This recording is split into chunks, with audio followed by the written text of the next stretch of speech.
Alors on va parler en deuxième du combat Alvarez-Pettis. Je sais que toi tu as pas mal de trucs à dire sur Pettis. Tu étais resté sur ta fin contre RDA. Donc je te laisse commencer. Dis-nous un peu, déjà donne-nous le contexte, l'importance du combat pour Pettis. C'est pas que j'aime pas Pettis. Si tu combats et Je ensuite vais, vas-y. je vais pas entre guillemets démolir Pettis parce que je suis incapable de faire ce qu'il fait. Mais comme j'aime Pettis, je vais le démolir. Il m'énerve. Ouais. Il m'énerve. Il était champion du monde. Il a battu des gens sérieux. Il a battu Donald Cerrone dans sa catégorie. Il a fait ce qu'il avait à faire. Arrivé RDA l'été dernier. Ouais. Et RDA, en combattant très intelligent, trouve la faille technique de Anthony Pettis. Anthony Pettis, c'est un artiste debout. C'est un artiste des coups de pied. Son surnom, c'est Showtime. Il est explosif. Il est beau à voir. C'est un esthète. C'est ce qu'on appelle un esthète. Ouais, je suis d'accord. RDA, c'est pas un esthète. Il a voulu être champion et je le respecte totalement. Il a dit, je vais t'amener au sol. Je vais te fatiguer, mais je vais te travailler au sol. Contrairement à ce que j'aime pas d'habitude. C'est-à-dire qu'il t'emmène au sol pour travailler la soumission articulaire, pour mettre des coups, pour l'user. Et on a vu dans un premier combat, Pettis, qui était champion du monde, j'avais l'impression qu'on n'était pas dans un title shot. J'avais l'impression que si Pettis perdait face à RDA, il ne faisait que perdre le combat, qu'il n'y avait pas d'enjeu. Il n'avait pas de grinta, il n'avait pas l'envie de se dire, comme John Jones, ça m'avait marqué. Il n'y a pas le sentiment d'urgence. Exactement, quand John Jones se fait faire la clé de bras par Vitor Belfort, il te dit dans des vidéos, mon bras il est lâché. Et on sait maintenant qu'il ne s'entraîne pas beaucoup, qu'il avait une hygiène de vie, mais on a découvert le mental d'un champion qui te dit, mon bras il était en train de lâcher vraiment. 2 secondes plus tard, mon bras cassé. Sauf qu'il y a un moment donné où j'ai eu un déclic en moi dans ma tête, où je me suis dit, je refuse, après tous mes entraînements, même si finalement, voilà, de perdre. Je ne veux pas perdre. Ouais. Et il a réussi à le soulever, la volonté du champion, à le secouer par la volonté du champion. Il a été dos au mur, et dos au mur, il a réussi à trouver la réponse, à se faire mal, pour rester champion. Anthony Pettis, il est exceptionnel au pied. Ouais. On le sait, mais c'était que, comment te dire, partie remise pour qu'un jour quelqu'un dise, bah toi je vais t'amener au sol. Je vais t'amener au sol, et donc là il fallait qu'il aille travailler la lutte, le jiu-jitsu, le judo, mais qui s'améliore. Donc, il se blesse cet été. On se dit que pendant ce temps-là, il a eu le temps de travailler, d'apprendre de ses erreurs, parce que c'est quelqu'un qui semble intelligent. C'est pas un... Je sais pas, enfin, je connais pas personnellement, remarque, mais... il a pas l'air trop con. Non, mais ce que je veux dire, c'est que j'ai pas l'impression qu'il mène une vie à côté, débauche, qui soit en dehors du MMA. J'ai l'impression qu'il se dédie au MMA, qu'il aime ça. D'ailleurs, il a demandé, suite à sa défaite contre Eddie Alvarez, un combat immédiat. Donc, outre peut-être le besoin d'argent, ou je sais pas quelle raison il le demande, il a envie de combattre. Il a envie d'être actif. Et Eddie Alvarez, combattant laborieux, qui n'est pas exceptionnel dans son ranking. Ouais, c'est un besogneux. Très intelligemment, super technique des coachs, en game plan, ils te disent, t'as vu ce qu'a fait RDA, tu veux battre Pettis, tu refais la même chose. Il l'a fait moins bien qu'RDA parce qu'il est moins fort que RDA, pour à mon sens, Eddie Alvarez, donc il l'a plus neutralisé contre la cage, il l'a fait un peu mal. Mais encore une fois, qu'est-ce qu'on a vu de Showtime Pettis? On a vu peut-être 2 coups de pied, je crois, dans les côtes. Ouais, des middle. Des middle premier et deuxième round.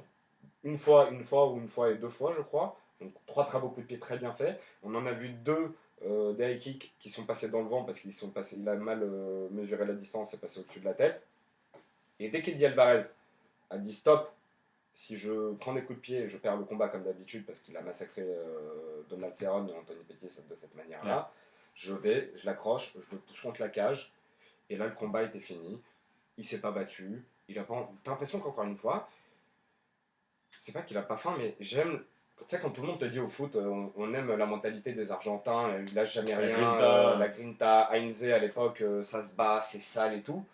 J'aimerais avoir l'esthétisme d'Anthony Pettis, pas avec le côté sale d'un combattant, mais avec le mental de se dire, je lâcherai à rien. Je ne lâcherai à rien. Tu veux m'amener, je le pousse. J'avais l'impression qu'il ne voulait pas le décrocher.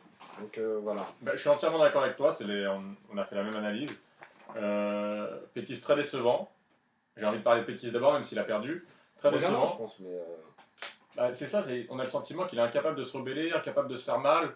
Je me pose même des questions sur son avenir. Ouais. Je me dis qu'il va faire quoi, enfin, s'il n'est pas capable. Peut-être que c'est juste un excellent numéro 3 qu'avant il y avait personne dans la catégorie. C'est très important pour lui. C'était le premier combat après la perte de sa ceinture. Et je le vois, pas de sentiment de révolte, pas de sentiment d'urgence. À aucun moment il s'est dit je suis en train de perdre un deuxième combat de suite. c'est important pour moi. Je sais pas, au début du combat, Alvarez lui a sauté dessus, il l'a pris à la gorge. Non, mais t'as Il l'a trouvé amené le mot, contre. c'est le sentiment d'urgence. T'as envie d'être son entraîneur et de lui hurler, mais bouge-toi, Bouge-toi, exactement. Surtout quand il bouge-toi. est tellement fort, il est tellement technique, il est tellement talentueux, c'est incompréhensible. Et donc dès le début du combat, Alvarez lui a mis la pression, il l'a pas laissé respirer, il l'a amené contre la cage, il l'a travaillé, ensuite il l'a amené au sol, takedown, toujours actif vers l'avant. Deuxième round pareil. Ce que je comprends pas, c'est que il commençait un petit peu à se fluidifier, à se lâcher avec les quelques coups de pied, les quelques middle dans le ventre. Et puis à ce moment-là, dès qu'il a commencé un petit peu à reprendre du poil de la bête, il se fait de nouveau, dans le début du troisième, de nouveau mettre au sol, takedown, alors que son coin lui avait demandé, entre-temps, du volume. Ils lui ont dit, ce qui te manque, c'est du volume. Là, il n'y a pas assez de frappe, il n'y a pas assez de travail, il n'y a rien, tu n'es pas actif de ton côté. Et alors qu'on lui avait réclamé ça entre les deux rounds, début du troisième, de nouveau un takedown, de nouveau 2 à 3 minutes passées au sol dans lesquelles il est en position défensive, il ne travaille pas, il subit l'agression de son adversaire. Pour moi, il n'y a pas eu photo sur ce combat, il a perdu de A à Z. Non, il n'y a pas photo. Et le pire, Il l'a perdu mentalement, il l'a perdu ce qui physiquement, m'énerve, il l'a c'est perdu. sa réaction à la fin du combat. Alors, c'est génial. J'aime le respect quand tu as deux combattants. Quand qui il a se applaudi plaquent. Ouais. Justement, je vais y venir. C'est que j'adore le respect entre deux combattants après la fin d'un combat. J'aime les voir se prendre dans les bras. Ouais, Je trouve ça, ouais. non, ça je trouve ça beau. Et c'est normal parce que ça veut dire que tu as du respect pour ton adversaire. Mais juste quand l'arbitre lève la main comme ça et que toi tu es directement comme ça alors que tu viens de perdre, elle est où Il ta le vie? savait qu'il avait perdu, il avait fait quoi pour gagner ce combat? Et alors, t'as le droit d'avoir la haine de la Non, défaite, c'est clair, t'as le moi, droit d'être c'est ce que déçu. je réclame. Moi. Et ce que je veux te dire, c'est qu'à partir du moment où, dans l'immédiateté de l'autre, Ouais. il lève la main à l'arbitre et que lui, il a 2 secondes, d'accord, il sait qu'il a perdu depuis 2 rounds, mais t'applaudis, va lui serrer la main pour lui montrer que t'as respecté ton combattant. Mais normalement, toi, tu dois être affecté. Si t'es un vrai champion, enfin, je sais pas, j'ai jamais pratiqué le sport de haut niveau, mais il y a des sports que j'ai aimé Même pratiquer. à la console, t'as Ou à la plus la console, rage quand on tu n'a perds. jamais, toi et moi, quand je tu suis, perds un je petit suis pas, le ouais. pire perdant de l'histoire, je deviens fou et j'insulte. C'est pas un exemple, mais ce que je veux dire, c'est que j'aurais aimé voir une réaction d'orgueil de lui. Ouais. De voir à un moment donné dans ses yeux de l'amertume et qu'il est mal et qu'il se dise j'aime John Jones depuis qu'il a pris sa ceinture, j'adore le combattant, je déteste le personnage. J'adore le combattant et là je commence à aimer le personnage parce que depuis qu'il n'a plus sa ceinture, il te montre tous les jours des vidéos sur Instagram de soulever de la honte du mec à l'entraînement. Il te montre que Lui, il a la dalle. Cormier est un champion ultra légitime. J'adore Cormier, j'adore la personnalité de Cormier. Mais là, il te montre qu'il a envie de revenir. Ouais. Il a envie de reprendre ce qui lui appartient. Et ça, c'est la mentalité de. C'est comme Conor McGregor. Conor McGregor, ça fait 10 combats qui te disaient qu'il était déjà champion dans la catégorie d'Aldo. Et ça me fait rire. Ouais. Ça me fait rire de dire je suis déjà le champion. Et c'est la mentalité du champion. Tu peux pas être le champion, meilleur. rappelle-toi de Georges Saint-Pierre quand il était revenu après la défaite contre Serra. Rappelle-toi ne serait-ce que de son entrée dans l'octogone. Mais il était en feu. C'était incroyable. Et là, j'ai vu Pettis, j'ai rien vu. J'ai absolument rien vu. Il a rien montré. C'est ça qui est dommage. C'est que... C'était pas un combat pour le titre, certes. Mais il était en train de. Il jouait son avenir là. Non, mais t'as un gâchis. C'est quoi sa place là dans la catégorie 155? Je pense que c'est un numéro 3. Et encore À mon avis, enfin parce que ouais, il est on plus va en fort revenir que- tout il est à l'heure, plus mais fort moi que pour Cowboy. moi, et c'est pas parce que je suis fan. Mais il y a Barbosa qui est là, il y a Pearson qui est là. J'assume d'être fan de Conor. Je pense que Conor va prendre la ceinture. Mais pour moi, le vrai numéro 2 de la catégorie, c'est RDA. Ouais. Mais le numéro 3 que tout le monde sous-estime et que tout le monde oublie en permanence. Et j'ai regardé sa saison de Ultimate Fighter, il a l'air d'avoir un caractère de cochon. C'est Tony Ferguson. Mais ce mec-là, il est doué debout, il est doué au sol. C'est un peu comme Max Holloway dans la catégorie en dessous. Ouais. Le numéro 3, j'adorerais voir un combat Pettis-Holloway pour savoir finalement ce que Pettis il a dans le ventre. Parce que là maintenant, tout le monde l'amène au sol. Ferguson, il a la chance de pouvoir aller très bien faire des soumissions ultra spectaculaires en se jetant dans les jambes. Ouais. Ou alors de le mettre KO debout. Anthony Pettis, pour le moment, c'est je crois le plus gros gâchis de l'UFC. C'est-à-dire que tu as quelqu'un qui est un ancien champion, tu as quelqu'un qui a un talent fou, et je sais pas si ça vient de ses entraîneurs, je sais pas si ça vient de lui, Sa personnalité peut-être. mais non, mais à un moment donné, il faut qu'il apprenne à aller au sol. Parce que le MMA, c'est aussi debout, mais c'est aussi le sol. Ouais. Donc moi, voilà ce que j'avais à dire en tout cas pour Bah, on est d'accord, on a l'autre dit la même chose sur Pettis. On va bien voir ce que ça donne. Hein. Mais la catégorie Je 155. suis sûr vraiment de revenir parce que je l'aime profondément, mais tu vois, genre, je serais son pote ou je serais son entraîneur. Jamais de ma vie, je pense qu'il faut enterrer les gens, sinon ça les met pas bien psychologiquement. Et toi, tu me diras comment tu fais quand tu es entraîneur avec les petits, mais je pense qu'il faut leur parler. Mais je lui mettrais le sentiment d'urgence. Je lui dirais est-ce que tu te rends compte que là, tu es en train de te gâcher, que tu es peut-être meilleur techniquement qu'un RDA.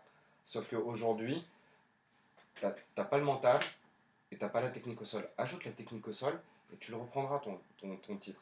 Et relève-toi, reviens en fait. Ouais, je suis J'ai envie de le revoir au summum. Bah, il nous reste quoi? 3 combats à évoquer. Il y avait Bravo Mitrione, il y avait Wade Baghdad et il y avait Felder Cruikshank. Donc tu veux commencer par lequel? Comme on l'avait prévu? Brand Mitrione, ce serait juste intéressant. J'ai pas grand chose à dire dessus, moi, 2-3 trucs, mais.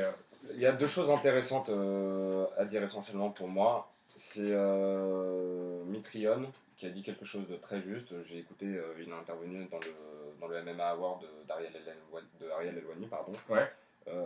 Et j'ai aimé une chose, on en a parlé brièvement avec Vincent aussi, donc vous l'entendrez. Mais il a dit que le rôle d'un arbitre, à partir du moment où un combattant n'est plus en état de combattre, c'est de le stopper. Il a dit, écoutez, moi si je déclare le non-contest à cause de mon œil, parce que j'ai été poqué ou qu'il a pris le coup de poing, si je déclare no contest, je ne suis pas payé. Parce que je renonce au combat, je jette l'éponge, donc l'UFC ne me paye pas. C'était mon dernier combat sur mon contrat, donc il fallait faire bonne figure. Et en plus, c'est un compétiteur, donc il a envie de gagner. Donc il dit, moi je suis pas seul, je peux pas avoir sur le moment l'intelligence de dire stop, je suis plus en état de combattre. Et il faut que l'arbitre me dise de m'arrêter, parce qu'il est là pour protéger mon... Il le sauve de lui-même. Exactement, le sauver de lui-même. C'est la seule chose que je voulais aborder dans ce débat-là, c'est vraiment voir si...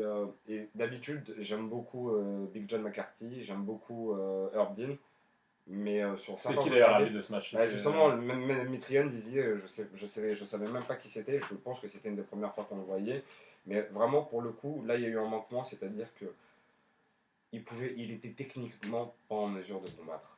Il fallait l'arrêter. Ça servait à rien. De toute façon, le combat était... Pour ceux qui l'ont pas vu, il faudra aller voir. Il avait l'œil.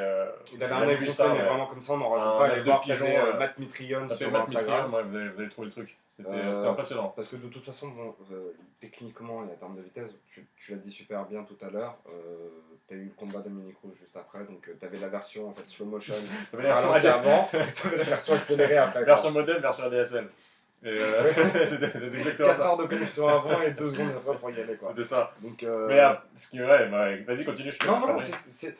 Je veux qu'on réserve un peu plus de temps pour les autres choses. Donc voilà, c'était juste réfléchir un jour sur ça doit être un vrai modérateur, l'arbitre. Et 2 fois, il est pris les doigts dans l'œil. Et 2 fois, l'arbitre lui dit que vos yeux, ça va. Lui dit la première fois, laissez-moi 1 minute. La deuxième fois, il dit je vois double, mais laissez-moi 5 minutes.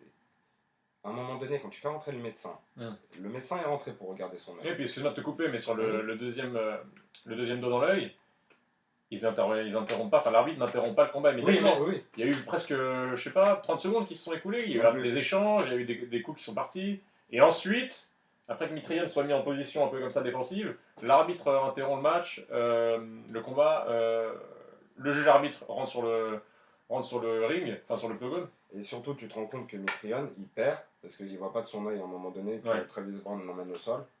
Et à partir de là, le combat a été arrêté très vite. Full mount, ça a été arrêté très vite. Donc voilà, c'est dommage, petit raté. Et l'arbitre, il faut qu'il soit ferme, vraiment. Et tu as le médecin en plus qui intervient. Donc c'est pas comme si là, en plus, l'arbitre avait pu s'effacer en disant les gars, vous me laissez seul au monde. Moi, j'ai la pression de l'UFC derrière qui veut laisser les combats ou je sais pas quoi. T'as le médecin qui est intervenu. À un moment donné, je sais pas, vous êtes 2, prenez une décision. Il fallait le protéger, là, je suis d'accord. Voilà. Bon, très. Donc voilà pour Brand Mitrione. Et il reste donc Wade Baghdad, on va en parler quand même un petit peu, du combat de midi. Et ensuite, on fera Felder Cruikshank. Wade Baghdad, alors j'aimerais bien que tu contextualises un peu, parce que c'est un combat particulier. On n'a pas souvent des Français à l'UFC et malheureusement il n'a pas été trop peu. Bien trop peu, et malheureusement Baghdad a été mis dans des conditions très difficiles pour son premier combat à l'UFC, donc je veux que tu en parles un petit peu, que tu expliques. Mehdi Baghdad, il a, je crois, si je dis pas de bêtises, un peu plus de 30 ans. Je crois qu'il a 30 ans. C'est ça, exactement. 31. C'est un ancien champion de kickboxing, donc il a un vrai palmarès derrière lui. Il a une réelle expérience, il a un vrai bagage. C'est pas un petit jeune qui est en train de percer. Il s'entraîne depuis des années à Los Angeles, c'est un partenaire, il est dans la salle d'entraînement d'Anderson Silva, donc il s'entraîne avec une légende. Donc il a un titre qui ne ment pas, il a un partenaire qui ne lui permettrait pas de s'entraîner avec lui s'il était à faible niveau. Il a fait The Ultimate Fighter, dans la team de Conor McGregor. Il va, je veux pas vous spoiler, mais disons qu'il va faire un beau parcours et il va être arrêté par un des finalistes. Donc jusque-là, il y a non seulement rien de honteux, mais en plus il a été très bon. L'UFC lui avait dit t'inquiète, on te fera un contrat. Et en fait, ils l'ont ajouté là très récemment sur la carte de l'UFC Fight Night Boston. Je crois même une semaine avant. Je ne veux pas te donner exactement les dates parce que j'ai un petit peu oublié, je ne veux pas dire de bêtises. Mais disons que je crois qu'il a entre 10 jours et 8 jours, entre le moment où il sait qu'il va combattre, où il signe qu'il a ses 3 combats d'avance sur l'UFC, sur son contrat, et il a 9 ou 10 kilos à perdre en 8 jours. Donc il a pas, c'est un professionnel. Il n'a pas cherché d'excuses sur les réseaux sociaux. Moi j'étais regardé, il est resté très digne. Il n'a pas un camp d'entraînement complet. Un camp d'entraînement, ça dépend pour les périodes de temps, mais c'est à peu près au minimum 6 semaines. Même. Exactement. Là, tu as une semaine, et sur une semaine, tu fais du weight cutting, c'est-à-dire que tu dois arriver au poids le jour de la pesée. Donc maintenant, ils ont des techniques pour être moins fatigués qu'avant, mais tu as la déshydratation. C'est très très éprouvant. Tu as la déshydratation. Au moment de la pesée, ils ont dû lui mettre la serviette devant, il a dû carrément enlever le slip, parce qu'en fait, au début, il n'était pas au poids avec le caleçon. Et en enlevant le caleçon, il est passé au poids. Donc il est passé très ric-rac. Ouais. Donc il a fait déjà un travail incroyable. C'est de se mettre en condition, entre guillemets, réglementaire, d'être au poids le jour de la pesée pour entrer dans le combat. Ce qui est déjà pour moi génial. Ça montre son professionnalisme. Oui, sa volonté. On parlait de Pettis tout à l'heure qui n'avait pas beaucoup de volonté. Et sa volonté, c'est-à-dire qu'il s'est fait mal. Il a été perdu 8 kilos ou 9 kilos, je sais plus, peut-être même un petit peu plus, en quelques jours, très rapidement.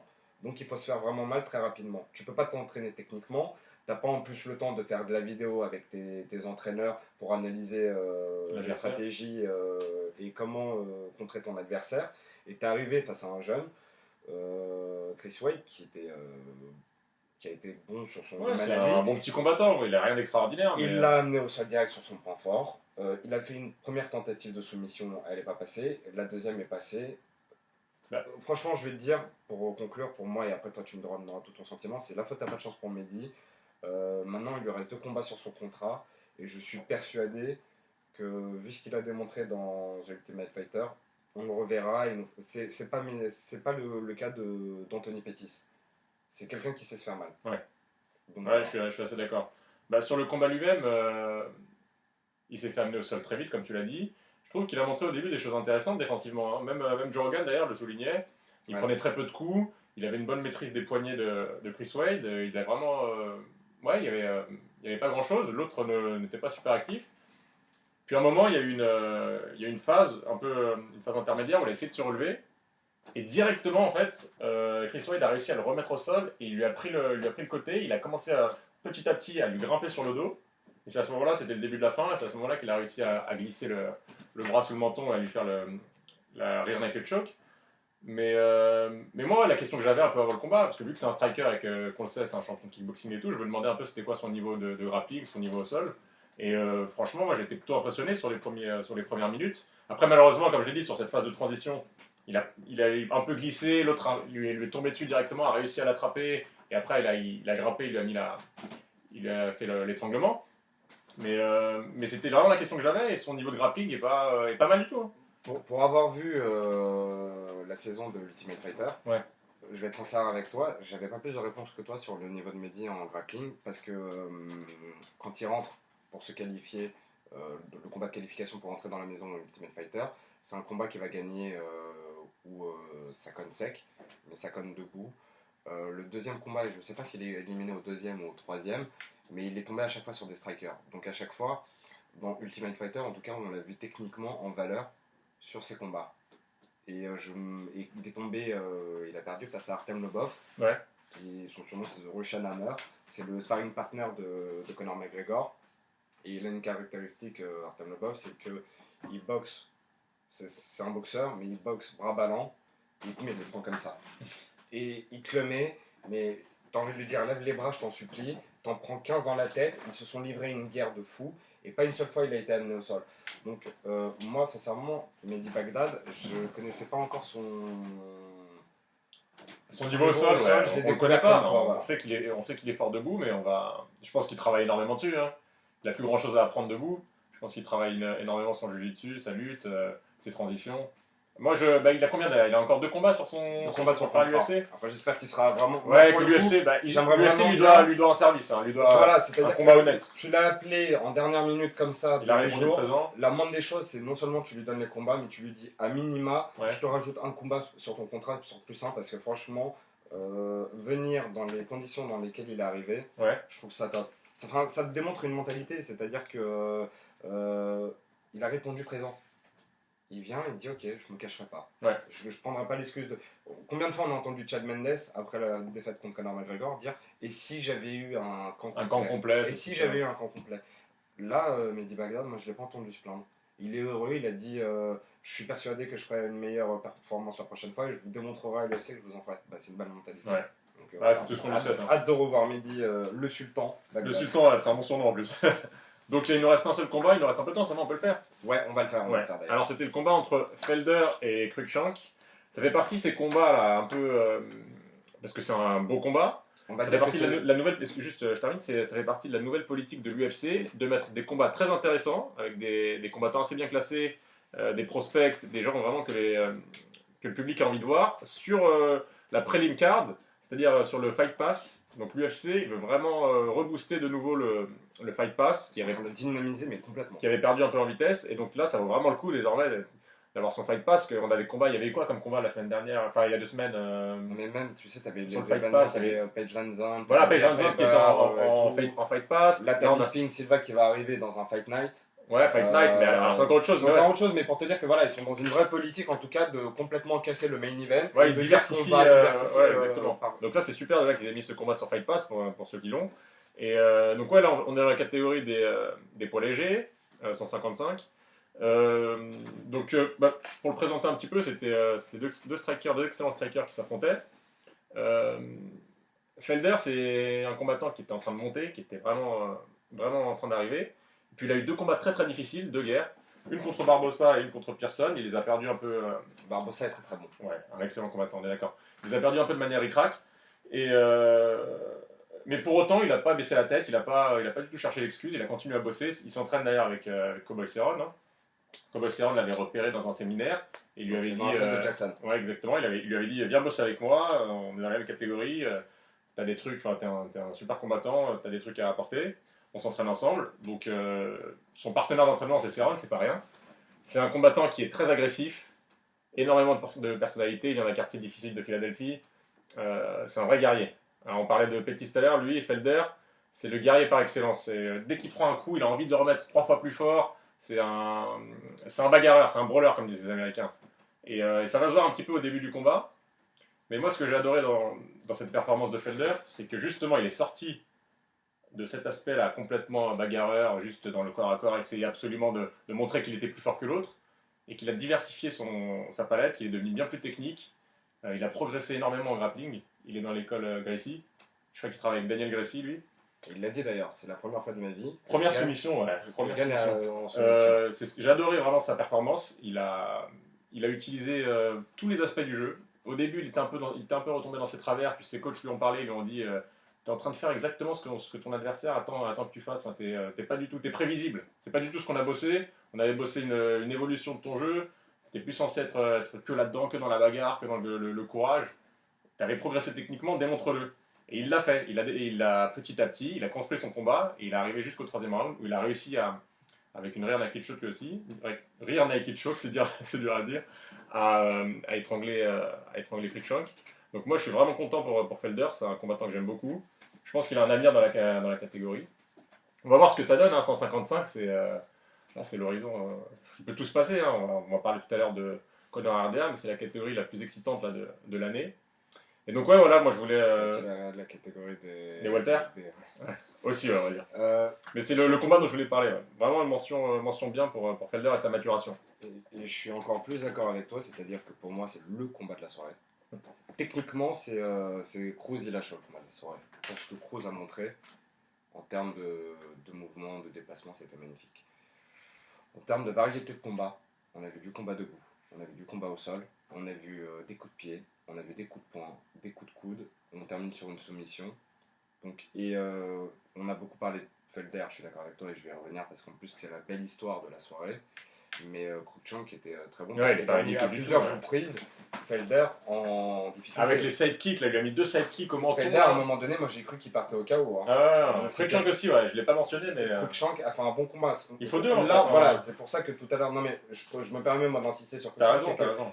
T'as très justement dit que Felder avait fait un combat génial, mais il a fait le combat génial parce que Cruikshank a fait un combat aussi énorme en face. Ouais. Et c'est la très belle histoire de la soirée, entre guillemets, parce qu'il venait juste d'apprendre avant le combat que son père a un cancer. Et à la mentalité à l'américaine, son père lui a dit j'ai besoin que tu gagnes pour moi, que tu reviennes avec Une victoire. En plus, il revient avec une soumission, c'est sa première. Donc c'était sympa à voir, surtout qu'il a été mis en difficulté dans le combat. Donc Cruikshank, moi je le découvrais. Je l'ai trouvé très intéressant comme mec aussi. Il a été résistant. Ouais. Parce que Felder, je crois aussi, si je dis pas de bêtises, comme pour Mehdi Baghdad, c'est pas la première tentative de soumission qui passe, je crois que c'est la deuxième. Si je dis plus de bêtises. Ouais, c'est exact. Et Il avait tenté un triangle inversé. D'accord. Voilà. Au niveau de la jambe. Ouais. Et enfin, les deux ils sont vraiment mis en difficulté. C'était une petite partie d'échecs, debout, au sol, et on a eu un bel éventail de technicité du MMA. Je sais pas si tu veux rajouter quelque chose. Non, moi c'est tout. Bah, juste, ouais, comme tu l'as dit, Cruikshank faut aussi saluer sa performance. Mais vraiment, moi j'étais impressionné par Felder. Je suis assez content de sa victoire. C'est quelqu'un que j'aime bien. Donc, non, très content de ce combat. Le combat de la soirée, bien sûr, ça reste Dillashaw Cruz. Et puis le deuxième combat de la soirée, c'était donc Felder Cruikshank. On est un peu revenu sur cette carte de l'UFC Fight Night Boston. On essaiera de présenter un petit peu dans un prochain podcast l'UFC Fight Night Johnson Bader, on en parlera un petit peu, et puis surtout on parlera plus largement de l'UFC 196, Velasquez Verdum,